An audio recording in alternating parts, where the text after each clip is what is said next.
모세는 그들을 보내어 가나안 땅을 정탐하게 했습니다. 모세가 말했습니다. 가나안 남쪽 네게부 지방에 갔다가 산악 지방으로도 가시오. 그 땅이 어떻게 생겼는지 살펴보시오. 그 땅에 사는 백성이 강한지 약한지, 적은지 많은지 살펴보시오. 그리고 그들이 사는 땅이 어떤가 살펴보시오.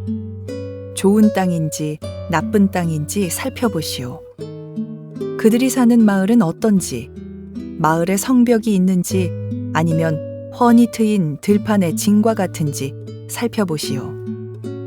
흙은 어떤지, 기름진지 메마른지, 나무는 자라는지 살펴보시오. 그 땅에서 자라는 열매도 가져오시오. 그때는 첫 열매가 맺히는 계절이었습니다. 그리하여 그들은 올라가서 그 땅을 정탐했습니다. 그들은 신 광야에서부터 하맛 어귀 르홉에 이르기까지 그 땅을 정탐했습니다. 그들은 가나안 남쪽 네게부를 거쳐 헤브론에까지 이르렀습니다. 헤브론에는 아히만과 세세와 달메가 살았습니다. 그들은 아낙 자손이었습니다. 헤브론 성은 이집트의 소암보다 7년 먼저 세워졌습니다. 그들은 에스골 골짜기에서 포도 한 송이가 달려있는 포도나무 가지 하나를 꺾었습니다. 그리고 두 사람이 장대를 메고 장대 가운데에 포도나무 가지를 매달아서 날랐습니다.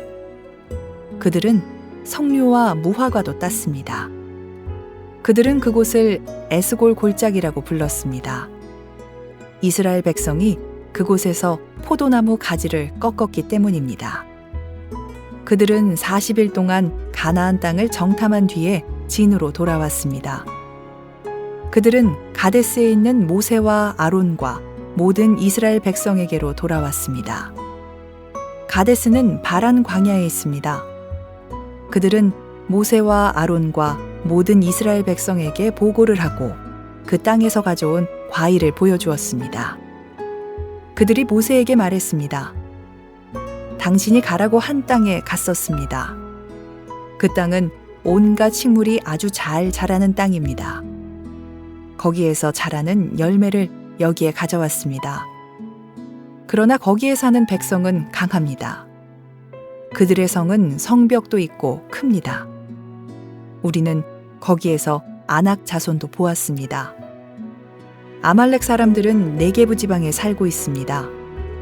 햇사람과 여부스 사람과 아모리 사람은 산악 지방에서 살고 있고 가나안 사람들은 바닷가와 요단 강가에서 살고 있습니다.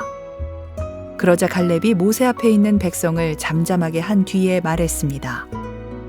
우리는 올라가서 저 땅을 차지해야 합니다. 우리는 할 수 있습니다. 그러나 갈렙과 함께 갔던 사람들이 말했습니다. 우리는 그 백성들을 공격할 수 없습니다. 그들은 우리보다 강합니다. 그 사람들은 자기들이 정탐한 땅에 대해 이스라엘 백성에게 나쁜 소식을 전해주었습니다. 그들이 말했습니다. 그 땅은 우리를 삼키고 말 것입니다. 우리가 봤던 사람들 모두 키가 매우 컸습니다.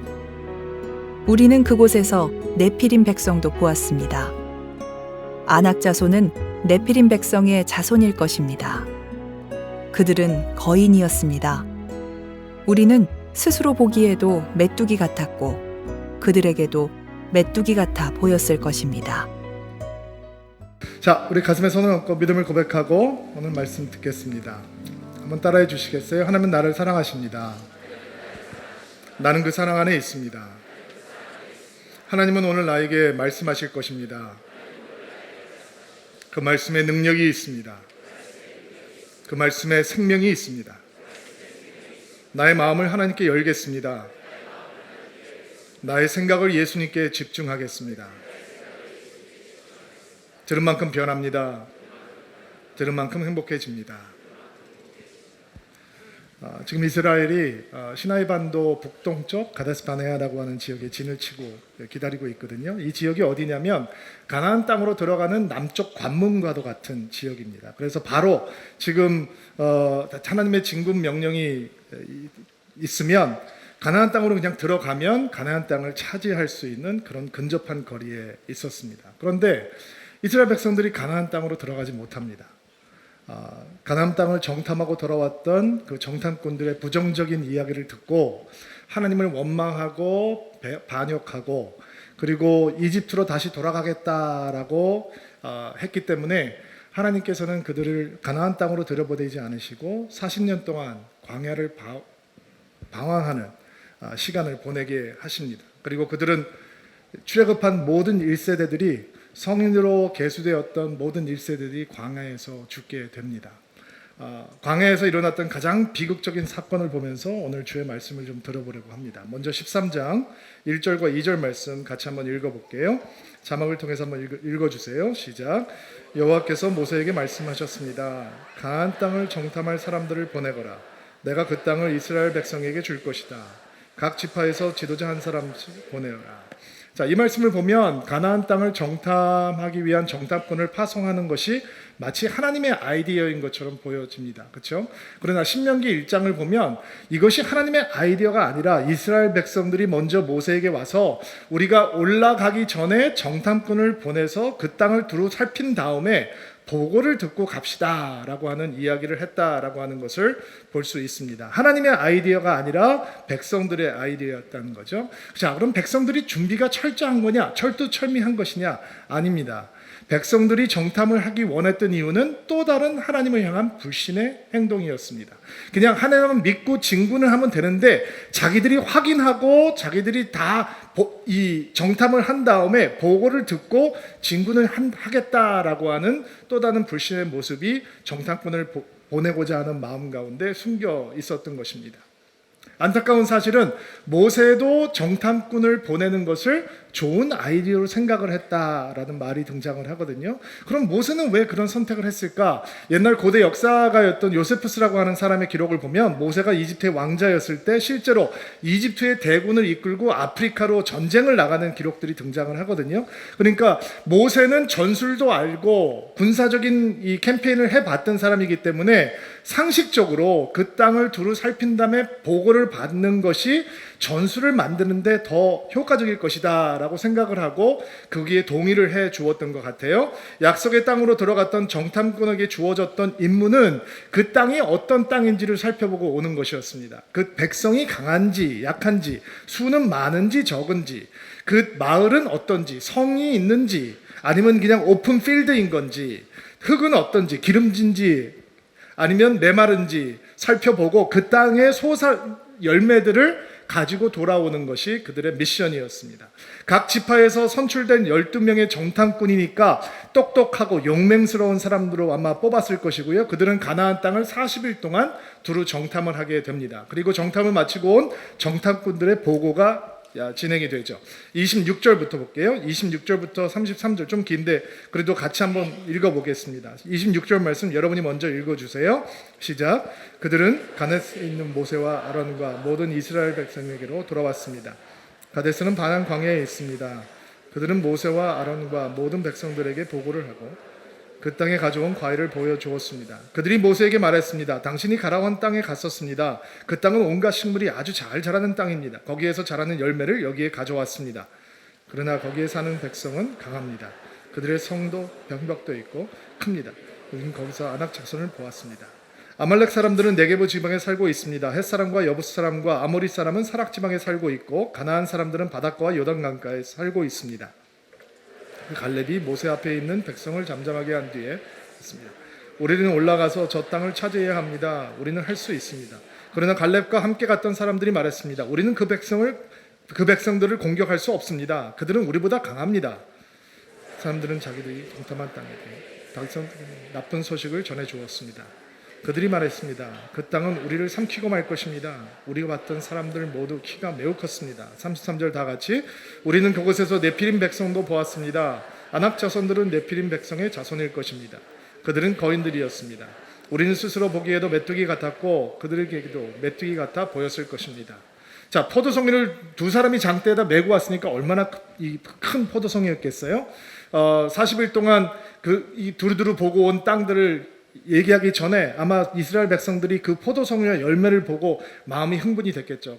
그 땅의 비옥함과 풍요로움에 감탄을 했을 거예요. 그러나 그들의 보고는 그렇게 희망적으로 전개되지 않았습니다. 그들이 보고 온 것은 무엇이었습니까? 강한 백성이었습니다. 그리고 견고한 성들이었습니다. 높은 성벽이었죠. 신명기 1장을 보면 그 성벽이 하늘을 찌른다라고 과장하면서 얘기를 했다라고 얘기를 합니다. 그리고 고대 부족들 사이에서 가장 사납고 호전적이기로 유명했던 아낙 자손들을 보고 왔다라고 얘기했습니다. 아낙 자손은 체구가 장대한 거인 부족입니다. 그 부족을 보면서 정탐꾼들은 노아 홍수 이전 시대에 살았던 전설적인 거인 부족 네피림의 자손일 것이다 스스로 결론을 내립니다. 싸워보기도 전에 우리는 절대로 안 된다라고 절망적인 판단을 합니다. 그 땅의 비옥함을 확인했는데도 불구하고 그 땅이 축복의 땅이 아니라 우리를 삼켜버리는 땅이 될 것이다 라고 이야기를 하죠. 그리고 가장 치명적인 판단은 33절 말씀에 나와 있습니다. 우리를 그들에게 비교하면 우리는 메뚜기 같습니다. 우리에게도 그렇게 보였는데 그들이 보기에도 우리는 메뚜기 같은 존재였을 것입니다. 이렇게 얘기를 하는 거예요. 메뚜기 영성에 사로잡혀 버리게 되는 것이죠. 물론 정탐꾼들이 이런 보고만 했던 것은 아닙니다. 갈렙은 정반대의 보고를 하죠. 우리는 올라가서 이 땅을 차지해야 합니다. 차지할 수 있습니다. 우리는 이길 수 있습니다. 라고 얘기를 합니다. 그러나 사람들은 갈렙과 여호수아의 말에 귀를 내어주지 않았습니다. 메뚜기 영성에 사로잡혔던 10명의 정탐꾼의 악한 영향력은 온 이스라엘로 퍼져 나갔습니다. 자신의 장막으로 돌아가서 자기네 지파 사람들을 모아놓고 자기네들은 메뚜기 같다, 우리는 이길 수 없다, 올라가서는 안 된다, 이런 얘기들을 쏘아 붙였습니다. 그리고 이스라엘은 다시 한번 하나님 앞에 반역을 합니다. 10번째 반역인데요, 민수기 14장 1절부터 4절 말씀 같이 한번 읽어볼게요. 시작. 그날 밤 모든 백성이 큰 소리로 울기 시작했습니다. 모든 이스라엘 백성이 모세와 아론에게 불평했습니다. 모든 백성이 그들에게 말했습니다.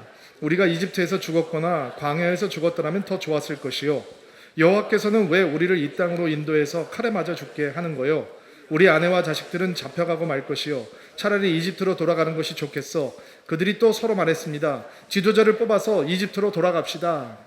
모든 백성들이 통곡을 합니다. 또 목 놓아 옵니다. 이 이스라엘 사람들이 정말 통곡하기 좋아하는 불신의 백성들이죠. 그 땅이 우리를 삼켜버릴 것이다, 그 땅의 거민들이 강하고 성벽은 매우 높다라고 하는 얘기를 듣는 순간 목 놓아 울면서 다시 이집트로 돌아가겠다라고 얘기합니다. 하나님을 원망하고 하나님을 멸시합니다. 그리고 모세 말고 새로운 지도자를 뽑아서 돌아가자라고 하는 마음으로 좁혀집니다. 폭동이 일어나기 일보 직전인 거죠. 14장 6절부터 볼게요. 6절부터 10절 말씀 같이 한번 읽어볼게요. 시작. 가나안 땅을 정탐하고 온 눈의 아들 여호수아와 여분네의 아들 가늠은 옷을 찢었습니다. 그들이 모든 이스라엘 백성에게 말했습니다. 우리가 정탐하러 갔던 땅은 매우 좋은 곳입니다. 여호와께서 우리에게 자비를 베풀어 주신다면 우리는 그 땅으로 인도하실 것입니다. 젖과 꿀이 넘쳐 흐를 만큼 비옥한 그 땅을 우리에게 주실 것입니다. 여호와를 배반하지 마십시오. 그 땅의 백성을 두려워하지 마십시오. 그들은 우리의 밥이나 마찬가지입니다. 그들에게는 방벽이 없지만 우리에게는 여호와가 계십니다. 그들을 두려워하지 마십시오. 그러나 모든 무리들은 그들을 돌로 쳐서 죽이려고 했습니다. 그때 여호와의 영광이 회막에서 이스라엘 백성에게 나타났습니다. 여호수아와 갈렙이 하나님을 멸시하고 원망하고 이집트로 돌아가겠다라고 하는 이스라엘 백성들 앞에서 옷을 찢었어요. 너무 견딜 수가 없는 거죠. 이런 불신의 행동을 참을 수가 없는 거예요. 그들이 옷을 찢고 얘기합니다. 그들은 우리의 밥입니다. 우리는 이길 수 있습니다. 그들은 크고 거대하지만 우리 하나님이 더 큽니다. 이런 이 얘기를 하는 거죠. 두려워하지 마십시오. 하나님께서는 그 땅을 우리에게 주실 것입니다. 그들에게는 방벽이 없지만, 보호가 없지만 우리에게는 하나님이 계십니다. 그러므로 우리는 이길 수 있습니다. 이렇게 외치는 거예요. 그러나 메뚜기 영성에 사로잡혔던 이스라엘 사람들이 믿음을 이야기하고 있는 갈렙과 여호수아를 향해서 돌을 들고 그들을 돌로 쳐서 죽이려고 했습니다. 하나님을 불신하고 하나님을 멸시하고 이집트로 돌아가자고 통곡을 하고 있는 그들, 이스라엘 백성들, 그들은 약속의 땅을 눈앞에 두고 이제 그 땅에 들어갈 수 없는 방황하는 인생이 됩니다. 40년 동안. 왜 40년이냐? 40일 동안 정탐을 했는데 하루를 1년으로 계산해서 40년 동안을 방황하게 되는 것입니다. 여러분, 이 40년의 시간이 어떤 시간이냐면요, 매일매일 적어도 수십 명, 수백 명, 수천 명의 사람들이 죽어가는 시간이었습니다. 지금 남자만, 군대에 들어갈 수 있는 남자만 60만이잖아요. 그리고 여자와 아이들까지 합치면 엄청나게 많은 숫자가 있는 건데, 그 엄청나게 많은 숫자의 사람들이 매일매일 광야를 떠돌면서 광야에 묻히게 됩니다. 40년의 광야의 방향은 40년의 긴 장래 여행이 되고 있는 것이죠. 메뚜기 영성에 사로잡혔던 10명의 정탐꾼의 영향력이 온 이스라엘을 메뚜기 영성에 사로잡힌 백성으로 만들어버리고 그들은 약속의 땅에 들어가지 못하고 광야에서 사라져버리게 되는 것입니다. 그래서 믿음의 사람들은 메뚜기 영성을 극도로 경계해야 되는 것이죠. 남아있는 시간 동안 메뚜기 영성의 진짜 정체가 무엇인지, 어떻게 하면 메뚜기 영성에 사로잡히지 않고 믿음의 길을 견지할 수 있는지 좀 생각을 해보면서 메시지를 진행하도록 하겠습니다. 첫 번째, 메뚜기 영성이란 꿈을 죽여버리는 드림킬러의 영성입니다.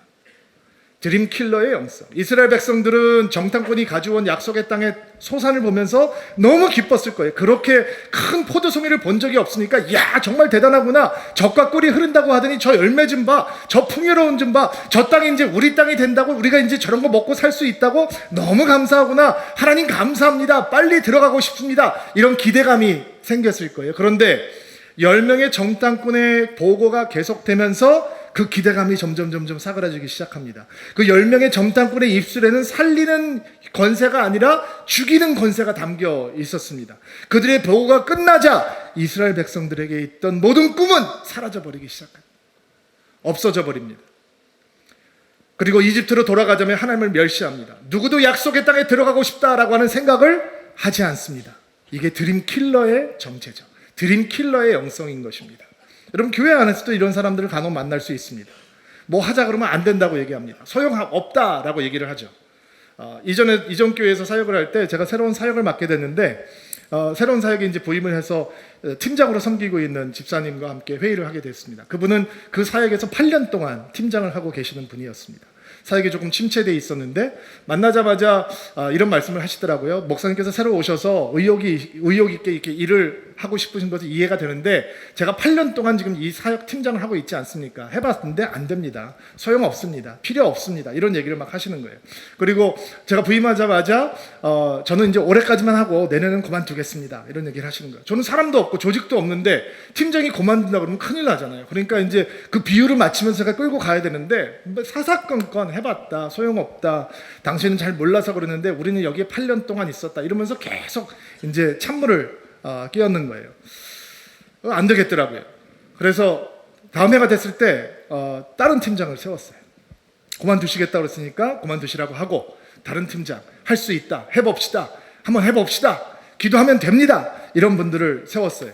그러니까 분위기가 바뀌기 시작하더라고요. 인상 쓰지 않고 방글방글 웃으면서 섬기는 사람들을 리더십에 전진 배치하고 사역을 진행했어요. 그리고 그 사역이 시작된 다음에 한 번도 경험하지 못한 최고의 부흥을 경험하게 됐어요. 여러분, 안 된다 그러면 안 되는 거예요. 소용없다 그러면 시도도 안 하는 거죠.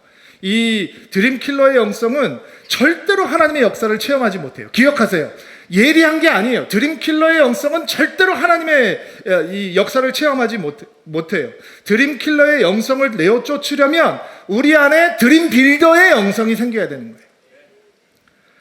이스라엘이 목 놓아 울고 있을 때, 이집트로 돌아가자고 얘기할 때, 하나님을 향해서 반역할 때 옷을 찢고 저들은 우리의 밥이라 라고 얘기했던 갈렙, 이 갈렙이 드림빌더의 영성을 가지고 있는 사람이죠. 얼마나 억울하겠어요? 약속의 땅을 눈앞에 두고 다른 사람들의 반역 때문에 여호수아와 갈렙이 약속의 땅에 들어갈 수 없잖아요. 지금 이 갈렙이 40세예요. 근데 40년 동안 광야를 떠돌잖아요. 80세 노인이 됐어요. 85세의 노인이 되었는데 그가 여호수아에게 와서 나중에 이렇게 얘기하는 장면이 여호수아서에 등장을 해요. 주께서 약속해 주셨던 것 같이 여호와께서는 이 말씀을 모세에게 하신 후부터 지금까지 45년 동안 나를 더 살게 해주셨습니다. 그동안 우리는 모두 광야에서 떠돌아다녔고 나는 이제 85세가 되었습니다. 나는 모세가 나를 보냈던 때처럼 튼튼합니다. 85세 노인이 튼튼하면 얼마나 튼튼하겠어요. 그건 드림 빌더의 영성인 거죠. 나는 지금도 얼마든지 그때처럼 싸울 수 있습니다. 여러분 40세의 기력과 85세의 기력이 어떻게 같을 수 있어요? 근데 갈렙이 드림 빌더인 거죠. 나는 40세처럼 지금도 여전히 싸울 수 있습니다. 그러니 여호와께서 오래전에 약속했던 그 산지를 나에게 주십시오. 아낙 사람들이 그곳에 살고 있다는 이야기를 그때 당신도 들어 알고 있을 것입니다. 그곳의 성들은 매우 크고 견고하지만 여호와께서 나를 도와주시기만 한다면 나는 여호와께서 말씀하신 것처럼 그들을 쫓아낼 수 있습니다. 85세의 노인이 여전히 드림 빌더로 40세에도 그는 높은 견고한 성들을 보면서 아낙 부족들을 보면서 그들은 나의 밥이라 라고 얘기를 했지만 85세가 되어서도 여전히 그 강한 성을 보면서 그들은 우리의 밥이라 라고 얘기를 하는 거죠. 이게 드림 빌더의 영성인 거죠. 헤브론 성이 이집트의 파라오가 살고 있던 성 소암보다 7년 먼저 세워졌다라고 하는 말 기억하세요? 그만큼 강하고 견고한 성이었다는 거예요. 근데 85세 된 노인 갈렙이 그 성을 정복하게 되는 거죠. 하나님의 약속의 땅은 드림 빌더의 영성을 갖고 있는 사람들이 약속으로 받는 땅이 되는 거예요. 자, 두 번째, 메뚜기 영성은 그 정체가 뭐냐? 상황 판단만 예리해요. 그러나 거기서 하나님을 볼 수는 없어요. 하나님을 보지는 못해요. 메뚜기 영성은 영적 소경의 영성이에요. 영적인 것을 보지 못하고 보려고 하지도 않고 생각하지도 못해요. 문제 파악만 해요. 상황만 정확하게 봐요. 그리고 스스로 감탄하는 거죠. 야, 내가 예리하구나. 이 조직적인 분석력이 나한테 있는 거구나. 이게 나의 최고의 장점이다. 그리고 사방을 향해서 그런 예리한 판단력을 쏘아내죠. 배우자를 향해서도, 자녀를 향해서도, 교회에서도, 친구를 향해서도, 직장에서도, 같이 함께 일하는 사람을 향해서도 예리한 지적질만 해요. 근데 그 예리한 지적질을 자기를 향해서 돌리면서 자기 성찰의 기회로 삼지는 않아요. 바보인 거죠. 메뚜기 영성은 상황 판단만 예리해요. 여러분, 정탐꾼의 말들이 거짓말이 아니잖아요. 사실이거든요. 거인 부족이 살고 있어요. 성벽이 높아요. 성이 견고해요. 여리고 성을 봐도 높이는 10m요, 두께가 4m, 5m가 될 정도로 견고한 성들 맞아요. 거기에는 아낙 복족들이, 거대한 거인 부족들이 살고 있었어요. 그거는 사실이에요. 그들은 철기 무기로 무장이 되어 있었어요. 사실이에요. 그런데 거기서 하나님을 봐야지 믿음인 거죠. 믿음은 상황 속에서 하나님을 보는 것이에요. 어떤 상황 속에서 하나님께서 계시거든요. 그러니까 그 하나님을 보고 하나님의 능력을 보는 것이 믿음인 거죠. 하나님을 빠진 상황은 언제나 절망이에요. 그러나 어떤 상황에서도 하나님이 보이면 소망이요, 희망이요, 그 길은 승리의 길이 될 수 있는 것입니다. 문제만 보는 건 독립의 영성이에요. 하나님으로부터 독립하라고 하는 교만한 마음이죠. 그러나 믿음은 철저한 의존이에요. 하나님을 의지하고 하나님께 기대고 하나님의 도우심을 구하는 의존의 영성이 믿음인 거예요. 상황만 보면 화가 나요. 두려워요. 낙심이 돼요. 그러나 하나님이 보이면 남대해지는 거죠. 하나님께서 주시는 마음은 두려운 마음이 아니라 능력의 마음이니까 하나님을 보면 희망이 생기고 하나님을 보면 거인 부족이 무섭지 않고 견고한 성이 그렇게 두껍지 않고 하나님을 보면 승리가 당연하게 다가오는 거예요. 이스라엘 백성들이 그 성막으로부터 시작되고 있는 하나님의 영광으로 가득한 구름 기둥을 다시 한번 보았다면 그들은 통곡할 필요 없어요. 목 놓아 울 필요가 없는 거죠. 그들의 마음은 하나님을 향한 소망과 희망으로 가득할 수 있는 거예요. 그런데 상황 판단만 예리하게 하는 거죠. 하나님께서는 어떤 상황에도 하나님을 볼 수 있는 믿음의 사람들을 통해서 역사를 이루어 나가시는 것입니다. 세 번째, 메뚜기 영성의 정체는 병든 상상력을 따라가는 영성인 거죠. 병든 상상력. 제가 설교 준비를 하면서 이런 대화를 한번 생각해 봤어요. 12명의 정탐꾼들이 정탐 임무 수행 중에 이런 대화를 하지 않았을까 제가 혼자 생각을 해봤어요. 10명의 정탐꾼이 이렇게 얘기합니다. 야, 저 성벽 좀 봐. 하늘을 찌를 것 같아. 저걸 어떻게 뚫고 전쟁을 하겠어? 어떻게 저게 무너지겠어? 이거 안 되겠는데? 여호수아와 갈렙이 말합니다. 이야, 저 성벽 좀 봐. 하나님이 저거를 무너뜨리실 때 장관이겠는걸? 또 10명의 장탐꾼들이 얘기합니다. 와, 저 거인들 좀 봐. 키 좀 봐. 팔뚝이 내 허벅지만 해. 저 허벅지가 내 허리만 해. 저 주먹 좀 봐. 무시무시하다. 저거에 한 방 맞으면 그냥 기절해버리고 말 거야. 어떻게 저런 거인들과 싸워? 안 되겠어, 안 되겠어. 상대가 안 될 거야. 여호수아와 갈렙이 얘기합니다. 야, 저렇게 크면 조준을 할 필요도 없겠어? 그냥 화살 쏘면 맞겠어. 창을 아무렇게도 던져도 그냥 다 맞겠어. 10명의 정탐꾼이 얘기합니다. 야, 저 사람들 무기 봐. 저거 말로만 듣던 철기 문화지. 우리가 가지고 있는 무기하고 상대가 안 돼. 우리 거랑 부딪히면 우리 거 단번에 깨어져 버리겠어. 야, 이거 전쟁 우리가 안 되겠는데? 여호수아와 갈렙이 얘기합니다. 우리가 언제 무기로 싸웠냐? 하나님이 우리를 위해서 싸워주셨지. 이런 대화가 40일 동안 계속 됐을 거예요. 여러분, 이스라엘 백성들에게 60만의 군대가 있습니다. 고대에선 매우 숫자가 많은 대군입니다. 그러나 10명의 정탐꾼들은 상상합니다. 병든 상상력, 아낙 자손의 큰 칼, 그들의 큰 창, 무시무시한 거인들. 이야, 이제 우리 60만 군대가 거인들 앞에서 추풍낙엽처럼 다 쓰러지겠구나. 우리 다 죽었다. 죽은 목숨이다. 우리 아내와 우리 아이들은 다 노예로 잡혀가겠구나. 병든 상상력이죠. 두려움에 사로잡힌 메뚜기 영성의 상상력. 여러분, 믿음은 거룩한 상상력입니다. 성령 충만한 상상력입니다. 하나님의 영광으로 가득한 상상력입니다. 아멘. 여호수아와 갈렙은 무너지는 성벽을 봅니다. 그들이 목격한 성벽은 견고했지만 그들은 상상합니다. 야, 하나님께서 저 성벽을 무너뜨리실 것이고 하나님의 백성들은 그 성을 향해서 진격하게 될 것이고 그 성을 취하게 될 것이고 우리는 승리의 노래를 부르며 주님을 찬양하게 될 것이고 아낙 자손을 보면서 여호수아와 갈렙은 상상합니다. 별거 아니네. 그들은 우리의 밥이라. 그 똑같은 것을 보고 있는데 한 사람은 변든 상상력에 사로잡혀 있고 한쪽은 거룩한 상상력에 사로잡혀 있는 것입니다. 하나님의 통해서 일어날 위대한 역사를 미리 보는 것, 그것이 믿음의 축복이죠. 오늘 우리 9번째 생일인데 말씀을 이렇게 적용하고 정리하려고 합니다. 교회를 다니는 사람들이, 신앙생활을 하는 사람들이 교회 부흥시대가 끝났다라고 말들을 합니다. 젊은이들이 교회 사라지고 있고 이제 대학생들, 청소년들 교회에 몰려오게 할 수 없다라고 얘기를 합니다. 대한민국에서 그리스도의 푸른 계절은 끝났다. 교회는 쇠퇴기에 접어들었다. 자료를 제시합니다. 많은 사례들을 말합니다. 흔들리는 교회들과 추락하는 목회자들을 언급합니다. 교회는 자정 능력을 잃었다. 교회는 한 번도 자정 능력을 스스로 갖춘 적이 없었습니다. 자정 능력은 하나님께 있는 것입니다. 교회의 영향력은 이제 대한민국에서 끝났다라는 얘기를 합니다. 그러나 우리는 이런 다수의 이야기들 앞에서 옷을 찢어야 되는 것입니다. 옷을 찢고 그런 꿈을 죽이는 말을 향해 귀를 닫고 메뚜기 영성을 거부하고 우리는 믿음의 말을 시작해야 합니다. 이 땅에 부흥이 다시 있을 것입니다. 교회는 다시 일어날 것입니다. 왜냐하면 하나님은 변하지 않으셨기 때문입니다. 선교사가 이 땅에 왔을 때 지금보다 훨씬 척박했습니다. 그러나 주의 종들이 다시 일어날 것이고 교회 성장이 아니라 복음의 능력을 사모하는 하나님 사람들이 일어날 것이고 아이들은 부흥이 다시 있을 것이라고 우리는 외쳐야 합니다. 청소년들이, 대학생들이, 청년들이 다시 예수 그리스도의 십자가를 향해서 달려 나올 것이라고 우리는 믿어야 하는 것입니다.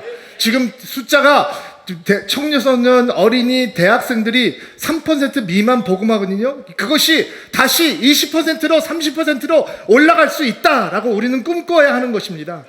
그리스도의 푸른 계절이 다시 이 땅에 임해올 것이라고 외쳐야 하고 서울 드림교회가 하나님의 부흥을 경험할 것이다 라고 믿어야 하는 것입니다. 영적인 침체는 끝날 것이고 오순절 성령의 역사가 시작될 것이고 하나님께서 서울 드림교회를 통해서 날마다 구원받는 자를 더하실 것이다 라고 우리는 말해야 하는 것입니다. 왜냐하면 그렇게 믿음을 이야기할 때 하나님께서는 우리를 향해서 그 축복의 땅으로, 약속의 땅으로 열어주시기 때문입니다.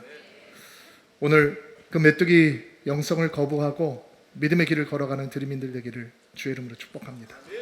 자, 가슴에 손을 얹고 안수하시고요. 여러분들을 축복하겠습니다.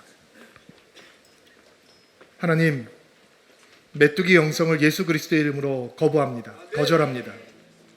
어떤 상황에서도 믿음을 이야기하고 은혜를 말하고 하나님의 능력을 말하는 인생이 되게 하옵소서. 하나님의 역사가 우리의 삶 속에서 역동적으로 일어나기를 우리는 기대하고 소망합니다.